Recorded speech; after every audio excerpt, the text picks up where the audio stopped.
Des feuilles d'acier de près de 4 cm d'épaisseur. Voilà de quoi décourager bien des voleurs. La flamme de cette machine brûle de l'oxygène et de l'essence pour y découper les plaques qui serviront de mur au coffre-fort. L'eau étouffe les gaz créés par la coupe. Une soudeuse munie d'une version manuelle de cette flamme effectue les dernières coupes afin de dégager les plaques.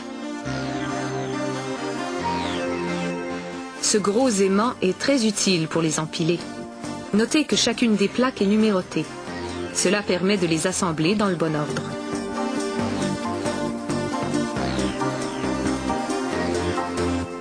Un pistolet à soudure semi-automatique s'acquittera de cette tâche.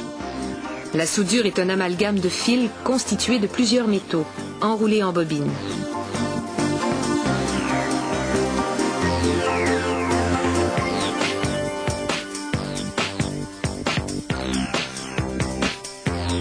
Ailleurs dans l'usine, une scie semi-automatique coupe des barres de métal. Ces barres formeront la structure entourant les plaques.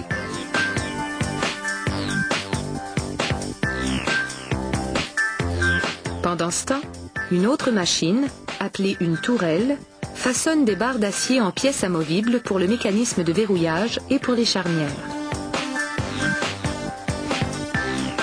Ce liquide laiteux est un lubrifiant.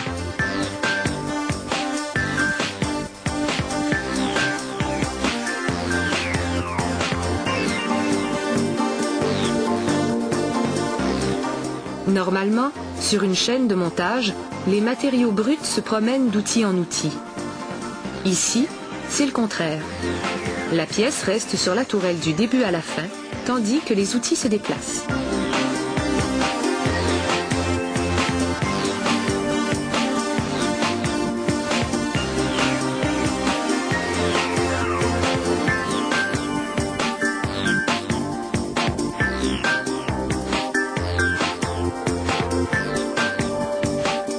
Les travailleurs plient des feuilles de métal coupées au laser dans une presse pour fabriquer différentes parties du coffre et de son mécanisme.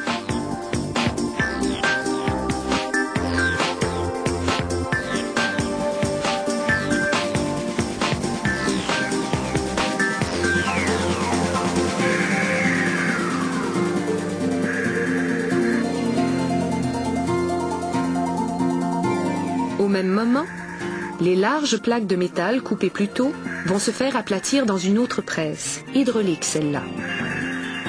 C'est maintenant le temps d'assembler tous nos morceaux. Voici la structure principale. On y insère ensuite les plaques des côtés, du dessus et du dessous. Utilisant encore un pistolet semi-automatique, les techniciens soudent les pièces ensemble. Ils mesurent chaque angle, puis utilisent des pinces géantes pour équarrir le coffre.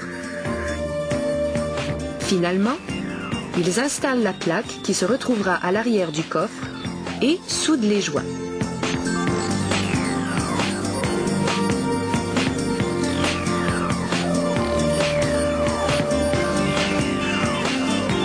Après avoir redressé le coffre dans le bon sens, ils polissent les lignes de soudure jusqu'à ce qu'elles soient bien lisses.